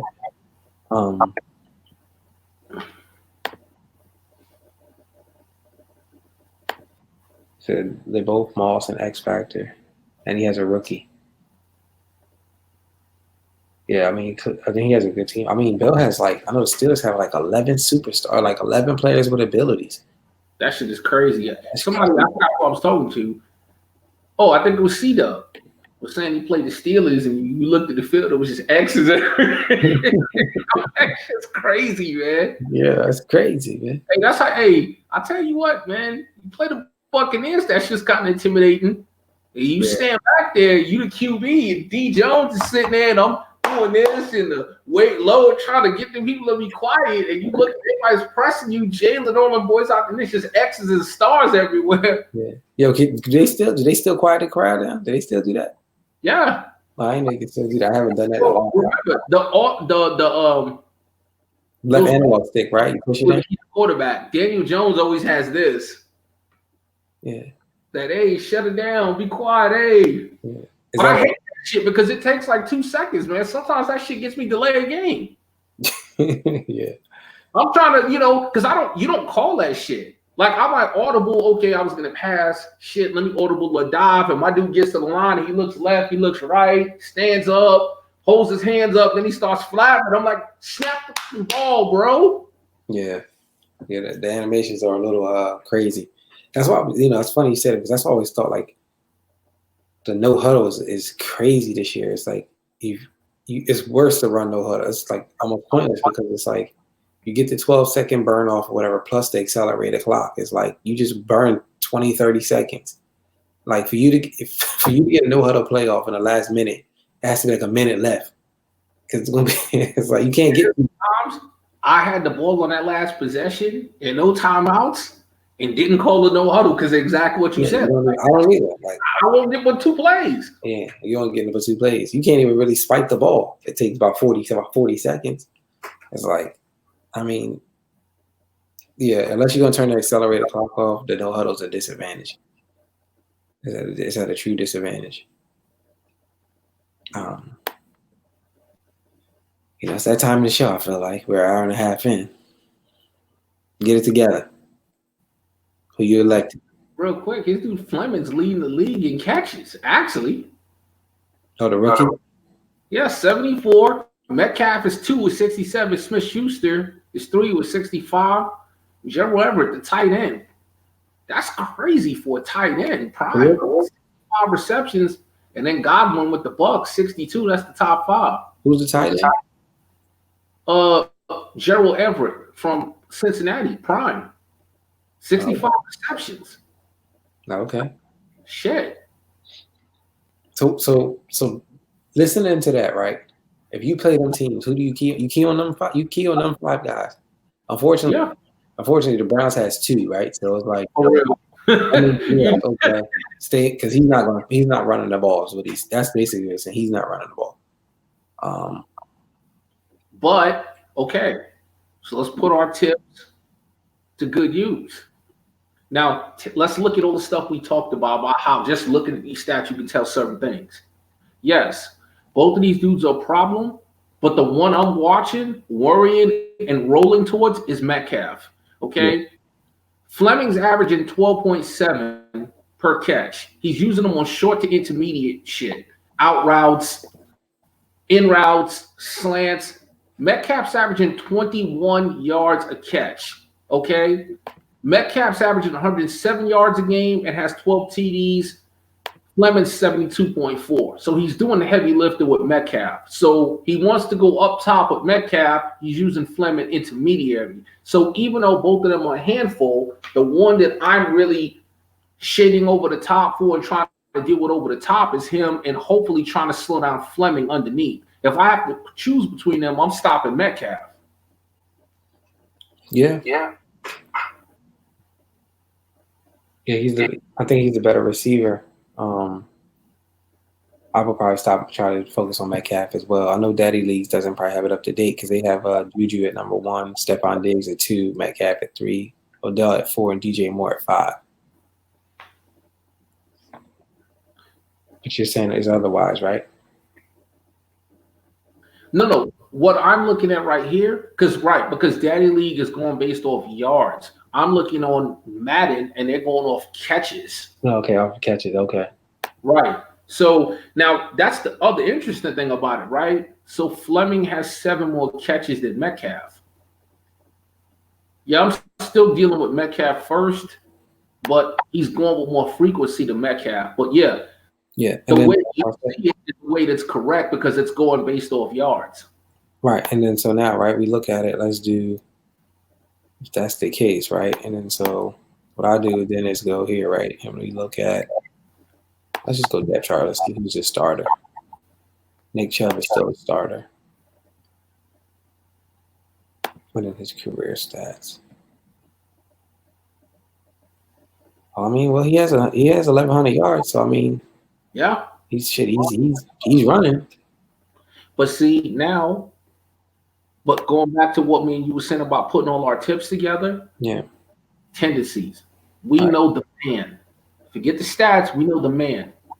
When Pie gets frustrated or he wants to score quickly, it's in his nature, and he wants to go up top first and foremost. He will give up on the run if you stop it a few times, and he's not really looking to go underneath.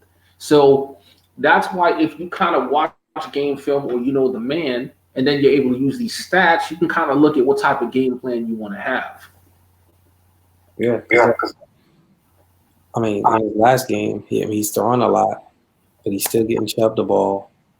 And his top two receivers are Fleming and Metcalf. I mean, they both have 6 catches apiece. So I mean, he's playing well balanced. He's playing, not to discredit me, he's actually playing pretty balanced.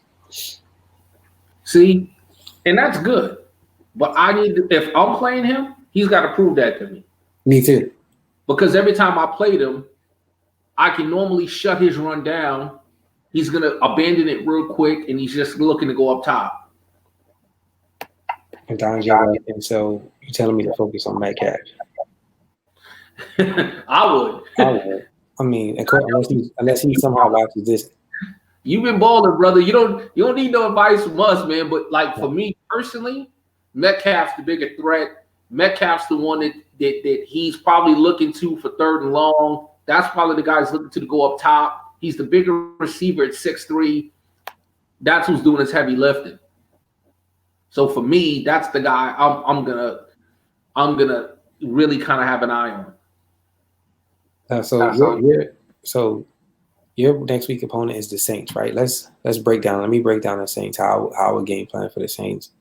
That's just me going off of Daddy League. What I do is I'll go here schedule,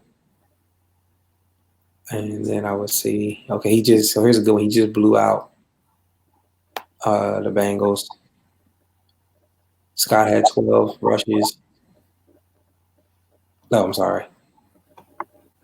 13 for 18, Mike Thomas, and then there's running back.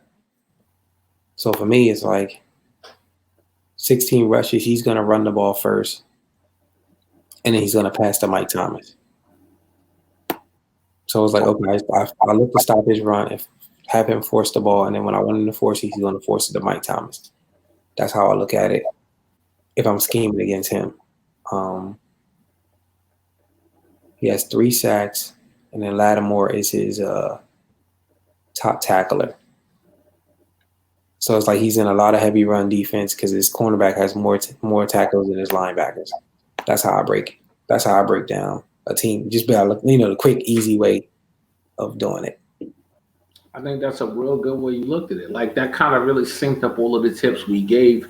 And these are the things that I really hope can help make a difference for somebody, because everybody doesn't necessarily sometimes have the time to watch an hour game. If you could, that's ideal. If you can't, I think we've showed more than a few different ways that you can kind of use the stats and the technology you have at your hands to try to at least figure out what you want to do. Now, whether you execute what you want to do is a different story. I'll be the first one to tell you, to quote my man Mike Tyson, everybody got a plan till they get hit in the mouth. There's been plenty of times I had a plan and I got foot to ass and that plan went right out the window. But at least going into the game, I said, well, this is what I want to do.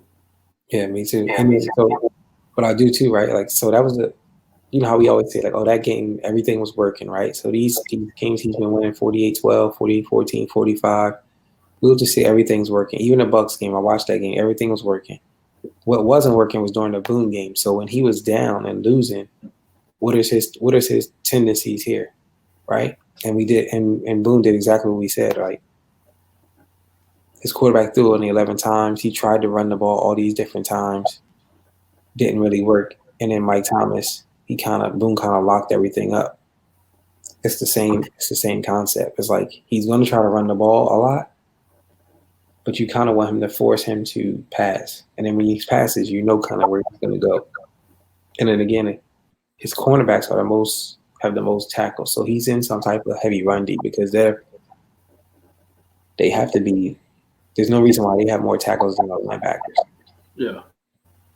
And then looking at that, if that's the case, and that's validated because look how many rushes Kamara has, 21 for 109 yards. Even though Trubinsky passed for 25, nobody has a lot of yards. So these are just check down throws from Boone because his running games were working, which means why his defensive cornerbacks have the most tackles.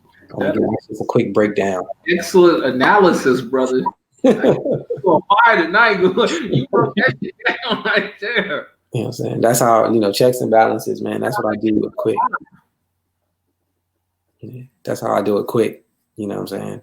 So like again, and just the flip side of that is like that's how you. So it's like okay, playing Boone, he's gonna run heavy, and a lot of his throws are gonna be check down throws. You know what I'm saying?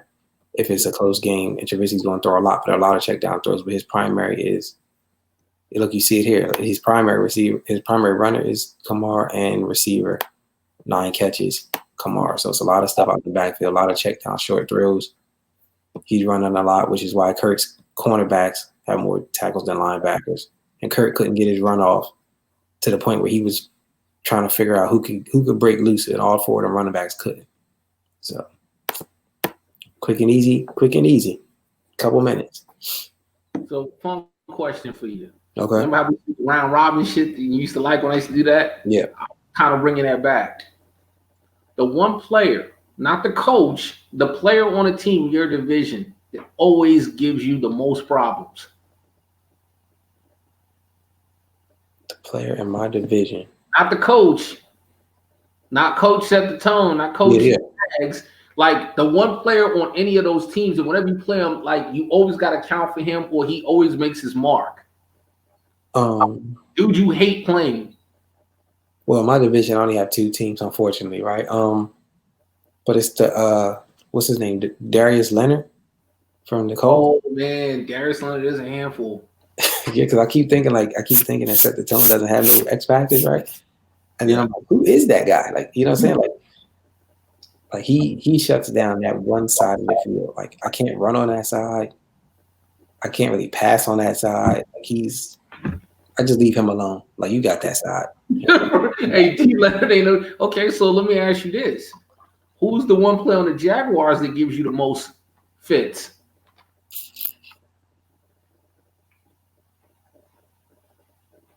He has that safety with the funny last name. The who? He has a safety with like that funny last name. I don't know who he is. Yeah, you do. He's a real player. Let me pull it up here. Jacksonville. He hits real hard.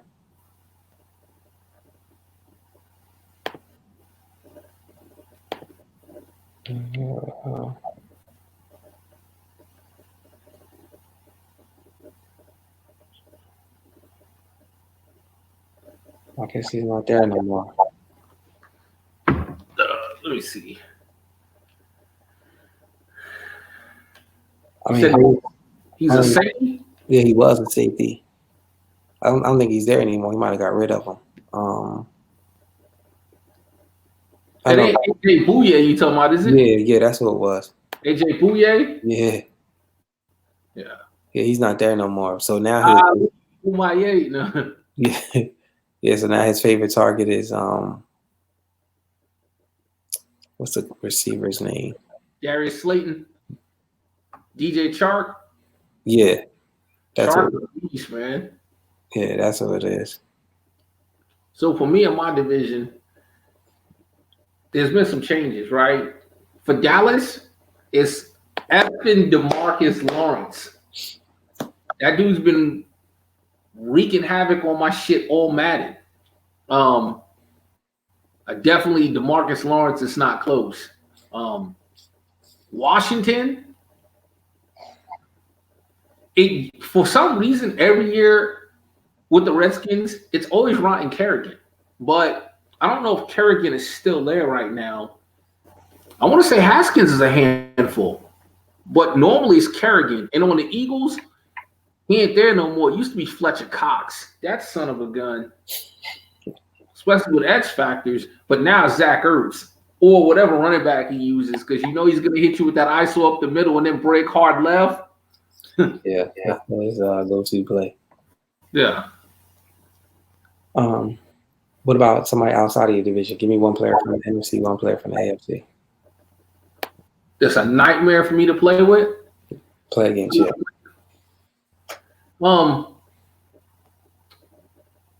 The first person that kind of jumps to my mind thinking about him, because I've always had bad luck like bad games against him, I'd say it's Jameis Winston on the Bucks.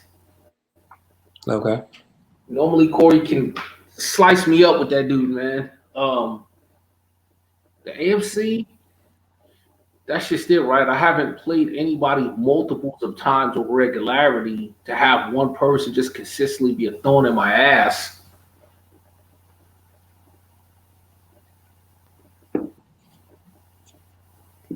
I really can't do AFC because I haven't been to a Super Bowl this Madden. Okay. So I'm only playing everybody like once every 4 seasons. So I haven't seen enough of the same person to go, man, that dude is just a problem. But I was gonna say, I'll do AFC then since I'm on that side. I was gonna say 2 players. One is he doesn't have him anymore. Is Melvin Gordon was a problem. Because Candyman ran that inside zone and his jukebox was like a crazy combo. And Don Joe with Larry Rose, because the way he runs with Larry Rose is like El Rose 3. It's crazy because he hugs the hip of the offensive lineman somehow. Yeah. Without tripping. I mean, he might trip. I think he might trip a little bit more now, but before that patch, he would like hug the guy, and then they would get into like a ball, and he would just somehow break out and like be down the sideline. I'm like, yo, how does he keep doing that? You know what I'm saying? Like, yeah, those two for me. And I still try to stay away from the cornerbacks with the stars on them. Underneath. I don't play with them dudes, man. Yeah, unless my receiver also has abilities, then I kind of stay away from them guys. Because they jump a lot of stuff faster and things like that. So yeah, they do. They seem to jump a lot of routes faster. So get it together, list. Anybody you elect? Hello, I'm sorry. Do you have any more round robin questions? Nah, that was just that one. I'm trying to get back into the habit of doing it because I always find those questions fun. It's kind of a weird outside the box. Okay, your favorite defensive formation right now?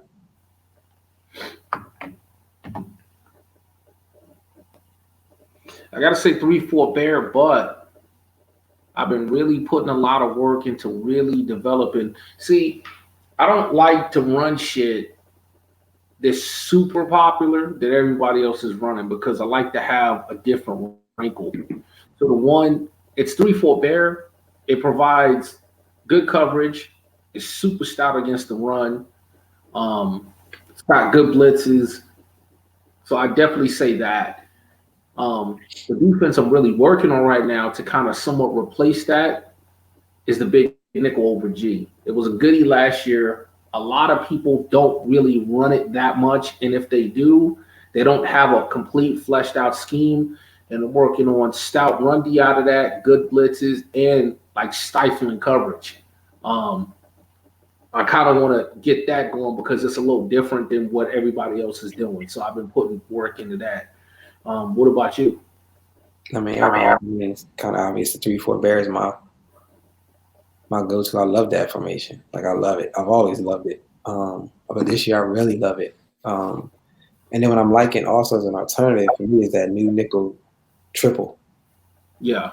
I just like the way the guys line up in that for some odd reason. I wish I had more plays in there.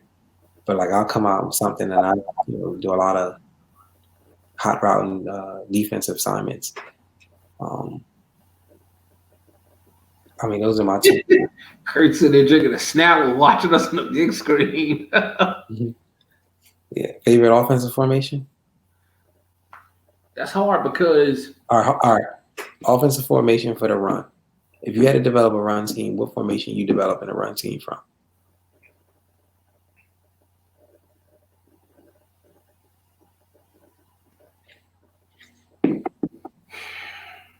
That's hard too because I generally prefer to run under center formations that have an equal amount of passing. Right now, I'd say my favorite is probably single back wing flex close because I've got some pretty nice passing out of that. I can go up top, I can go intermediate, I can hit the edges, I can go up the middle. Right now, that's been like my one I've really been running a lot. But I prefer if it had a little bit more passing. You can never kind of go wrong with single back ace. It's an oldie but goodie. They've got over 40-something plays in that formation. You can do a lot of different things out of it. Not as much blocking as I'd like, but it is what it is. You? Single back wing step, which is very similar to yours. I just think they have better passing plays. That's all. Yeah. I think that's a great formation to start because it has a stretch and the dive. Them two runs alone are a handful. And then you make some good passing in it. I mean, that's a perfect little scheme. And then for me, passing, I still love that trade wide flexion with that. That base player I love. You know what I'm saying? That man player. That's my favorite pass formation still. It's funny because I guess you can kind of say I have two. My favorite is an oldie but goodie. Like I've been running New England for at least 4 years. You like that? What's that? U trips week or something? Yeah, that shit. I do, but it ain't got shit on my trips tied in. Like that's the one I really run a lot. But this year, I've kind of really liked the flexibility out of the pistol bunch tied in. A lot of funky shit out of there. Yeah. Do they still have that halfback zone in there? Yeah. The only thing I don't like about that halfback zone is it's not it flares out kind of too wide. And ideally, I'd like it to not flare out as wide so you can kind of cut it up in or take it out. Like with that zone, it pushes you kind of out to where like It's almost like a stretch run. Yeah. Whereas I felt in years past, it didn't flare out as much and you could take it in or out. Like the zone in it this year is almost equivalent to that strong power run in terms of it takes you out. Yeah. You can cut it in, but it's not easy to cut it in. Okay. Kurt said 4.6 speed. So he means a 4.6 normal speed. You see what I'm saying? And that right there, it says a lot, right? 4.6 speed packages. 4.6 normal is a heavy run style type package, and the speed he puts in an extra linebacker as extra cornerback and safety again, which would explain why his cornerbacks have more tackles than his linebacker. Hey, I you know what I like about that is it goes back to what I just said about. See, it's funny, right? They say this in the real NFL. Like the NFL is a copycat league. Madden is too.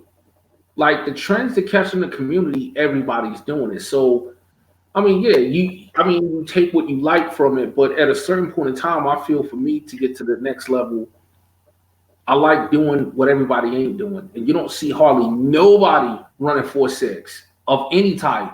4.6 bear, 4.6 bear under, or the package. I remember about 2 or 3 months ago, everybody was in that 4.6, including me. That Fire Zone 3 is still hot to this day.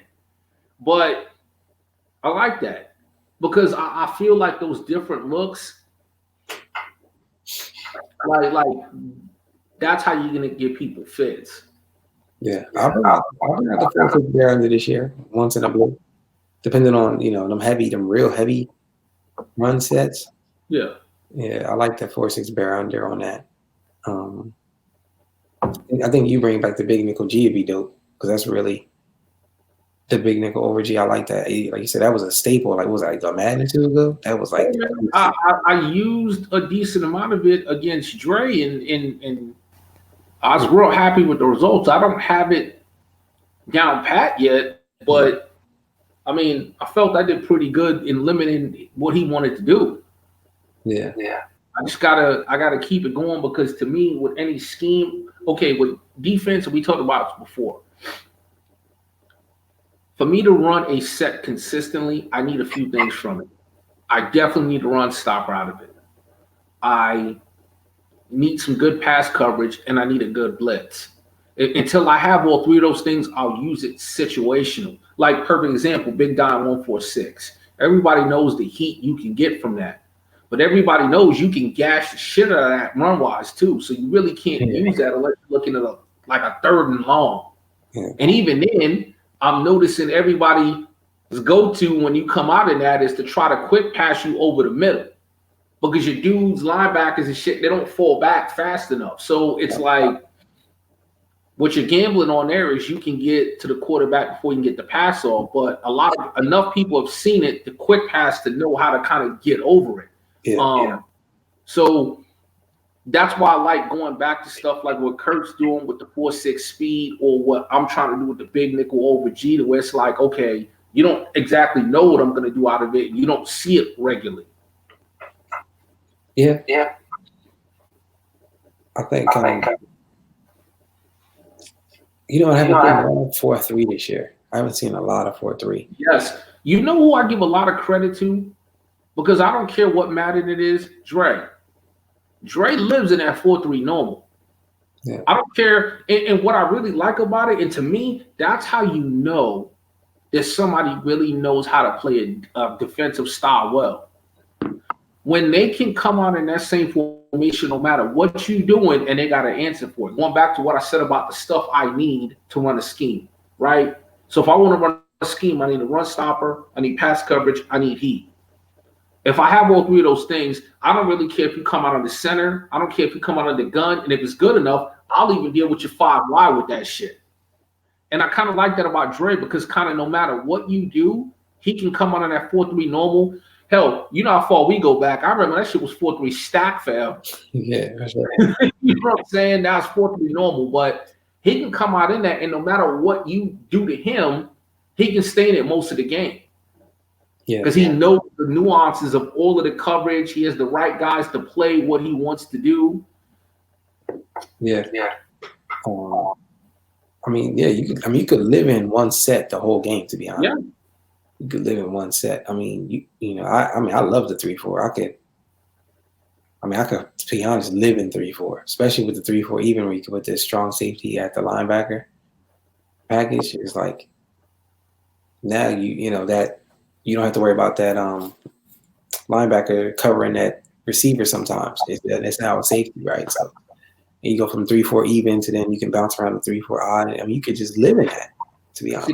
See, because I'm kind of that same way too, because I've been running odd for a couple of years now. Well, that's why one of the first things I always do in free agency or through draft is get fast linebackers. Yeah. Everybody says speed kill, but for me, it's not getting dudes that are fast just to be fast. It's ideally, I want to be able to have dudes that can cover receivers. Like, perfect example, that's one of the reasons I enjoy playing with Jacksonville, because of like Miles Jack and Telvin Smith. Like, I can have Telvin Smith off on that left side and see a receiver in the slot. And unless he's like John Ross or Tyreek Hill, I don't got to worry about it, because Telvin Smith can stay with him. Yeah. But when you got that big, lumbering, prototypical, hard-hitting Danny Trevathan type, yeah, he's a great linebacker, but 82 speed, and now I'm looking in the slot, and I'm like, shit, you got that +8 advantage. I got to get out of that. Yeah, you know me, I'm Al Davis. You can teach everything but speed. I can teach you how to do everything else. I can't teach speed, man. Yeah. I need your draft to be the fastest guy. We'll make everything else work. You know what I'm saying? We'll make everything else work. I want somebody who can run stride for stride with somebody, because when I click on him, his awareness is 99. Everything's 99 when I click on him. So that's always been my yeah. I thought. What happened to Don Joe, man? Huh? I don't know. Did you send him a late? Yeah. Yeah.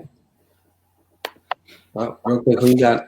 We never got a chance to talk about who you got on the Get It Together list. Who you elect? Give me a sec. Let me Who would you like? Let me do it better. Who would you like to see get it together next season? Like, all right, this season we'll consider it a wash. But come next season, we would like to see turn it around and make it to the playoffs. Okay, that's a good question. I like that better. I got two. One for the AFC. Well, damn it, I got a couple. Can I? Let me give you a couple. I can't do one. Okay. I really want to see set the tone, bounce back. Ideally, it'd be great if he can get to the playoffs, but I'd at least like to see him at 8-8 or higher. He's a good dude. He plays all his games. He never complains. He's played much better. He's had some tough luck. I'd like to see him be rewarded for sticking with it. I'd like to see him bounce back. I'd like to see my boy Dub, the Vikings, because I feel like he's got it and it's there in spurts, and you see and know what he can do, but he hasn't kind of quite had the kind of run he wants to have. I'd like to see him have a strong season. And I'd like to see Moondog. I've been talking about him for a season or two now. I see it. He's there. He's built the team the right way. His defense is much improved. I'd like to see him tweak some things on his offense, and I hate saying I'd like to see him because that means it's going to come at my expense. But I mean, he's a good dude. You know what I'm saying? I'd like to see him too. So those are the three. For me, I would like to see the new Panthers owner do some things. Yes. I think he's a nice team. He's a cool dude. I spoke to him once or twice. Him. I would like to see Drew get back to his old stuff where he's winning some more games. That's another good one. And I would like to see Strong come back strong. I mean, him, Don, Joe, and Cletus fighting for that division, I thought would have been dope. I think Strong's done, unfortunately, probably for the rest of the year. Yeah. Even Green Crack at the time showed a glimpse of showed a little light and lead them back into the darker tunnel. I think the Raiders just don't have it. The Raiders just don't have it this man. I would like to see the Chiefs come back and like he did that first year when him and Candy were like, them games were like tight. You know what I'm saying? I wouldn't mind seeing them guys get it together. Even Doc, Doc having a winning year would be impressive for me. Yeah. Because there's a lot of good dudes in the league. Yeah. I see all them dudes be named. It ain't like they ain't trying. Yeah. You know, so you kind of want to see, hey, man. It's like Bill. Like, that's why I'm real happy for Bill, and that's why I'm happy for Jags. Yeah. Because they took some hard L's. They took some tough losses. But they kept at it. They kept at it. They kept at it. I mean, that's one thing I like about our league. It'd be real easy to quit when it ain't going your way. And we don't have that. We have dudes that win, lose, or draw, they're going to play. And they're going to compete to the best of their ability. And they ain't scared. And look at Panthers, like you said. I talked to him the other day. He is a good dude. Yeah. My thing with Panthers, I think Panthers is trying to figure it out in game, and I think he's the new organized confusion and the organized chaos. And it's funny because he works with Bill. Good dude. I see him do good things, but I see him consistently tweaking and shuffling what he does. Like, if I've watched a few of his games, no one game is ever the same. And it's like, if you're a jack of all trades, you're a master at none. Everybody in here that consistently wins, they have their scheme down pat. They're going to mix in some new stuff and tweak it from time to time, but they have their formula. And I think what he's missing is that formula. He doesn't know who he is yet and what he's trying to do. He doesn't quite have that identity established, and he's throwing shit at the wall to see what sticks. Yeah. To figure out what he wants to do on defense, what he wants to do on offense, and stick with it whether he wins or loses, and just keep cleaning it up and getting better at it. I know that's the advice I gave him. Like, you need to figure out what type of team you're going to be, because this season was kind of over early. I was like, you need to figure it out. Like, figure it out before the new season starts. Like, so that's why I know it might look like he's, like you say, throwing shit up against the walls. I know he talked about, he was like, I need to figure out something. I said, yeah, you got to figure out if you want to run heavy or pass heavy. You got to like figure that out and then work on that. Pick a base formation and, like you said, clean upon it and build it and build it and build it. What they say, Rome wasn't built in a day or something like that, right? Yeah. So that's I would agree on that. That's a wrap, good brother. Yeah, I was gonna say anything. I mean, last play of the game with 2-hour mark. Had the in and out, give me a double, man. Call that shit a day. Shit. Nah, man. You know what? It was a good owner's box. I know the holidays kind of thrown some shit, helter skelter, but I think we need to try to get back to doing it a little bit more consistently. I appreciate the folks that are always asking forward, it kind of gives me and you the motivation to keep doing it. We always have fun doing it. We just kind of let a lot of time pass before we do it. So I think my last play of the game is I want us to try to do these a little more in between so that the boys don't have to wait a month and a half, 5 weeks for one. Yeah, for sure. For me, man, I want some like new guests on here, man. Like, I want to hear from some of the guys we never heard from. Well, think about it. If we actually can be a little more consistent and put them out there in advance and say, hey, you know what? We're looking to do a owner's box next Saturday. Anybody that's interested in being on the DM me or you, I think that's just it too, right? We just need to. A lot of times when you think about it, we do these like Jack in the Box pop-up spur of the moment, only me and you know about it. So now when we're trying to get a hold of people, it's 8, 9, 10, 11 o'clock at night on a Saturday. It's gonna be hard to pull people. But if we let people know in advance, hey man, we're looking to do something next Saturday, man. Anybody interested, hit us up. Yeah, for sure. He said something about currency, but he's saying you gotta put the time in the lab. Yeah. And trying to break the Dalvin Cook curse. Hey man, that is one thing I noticed. Like, I think this is the first season not Dalvin, but most of the big name backs aside from Dalvin actually stayed healthy for once. Normally, you know what? Gurley's out for the Rams, Barkley's out for me. Cook's out for him. Like it's kind of cool to see most of these dudes actually kind of get through a season. Yeah, it's crazy. A lot should shut the hell up. The season ain't over. Yeah, I was gonna say, don't do it. Don't do it. You know, don't do it to yourself. You know how that go. You know how that go. Don't even do it to yourself. Yeah, that's it, man. I don't have anything else. Appreciate the people, everybody tuning in. It's gonna be up in the chat in the morning, and I'll probably make it public. You know, probably by noon tomorrow. You know, depending on if anybody got a chance to, like, you know, if it goes up the chat or whatever. But I guess until next time, man, this is the Owner's Box, myself, Gates, and Ty. Signing off, man. I appreciate everybody for tuning in. Later.